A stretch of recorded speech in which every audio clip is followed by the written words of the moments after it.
ยไปเที่ยวบุญทานครั้งเมื่อปีก่อนนั้นสองเราเคยเที่ยวสวรรค์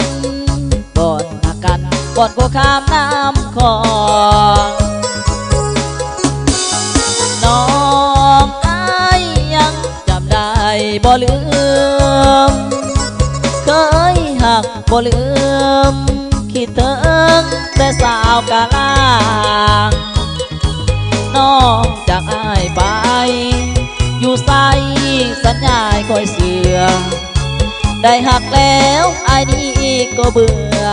อายลงเสือหักสาวเฝ้ากะตาสาวคิดทงกว้างยิ้มก็หวานสาบานกะลาเอาใจน้องยาสาบานกะลาโคตรป่าโคตรไปตัวว่าหักอายบัดสุดท้ายน้องไปกับเขาลืมอายแล้วบ่น้องอยากโห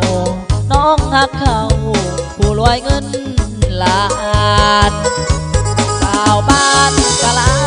งอายนี่เศร้าโศกโศกกาหยุดนักบ่ได้เถิดนาน้ำตาของอายมาไหลเปรียบเหมือนฝนตกในหัวอกของชายคนใหม่เมื่อสั้นมีแต่ห้องไห้เพราะอาเสียใจหักสาบานกะลา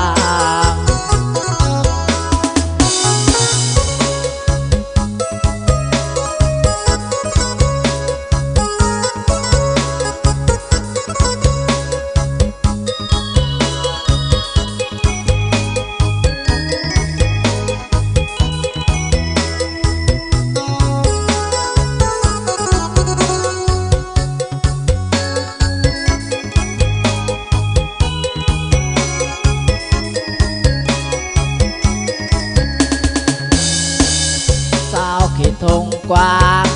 ยิ้มก็หวานสาบานกะลาเอาใจน้องยาสาบานกะลาโค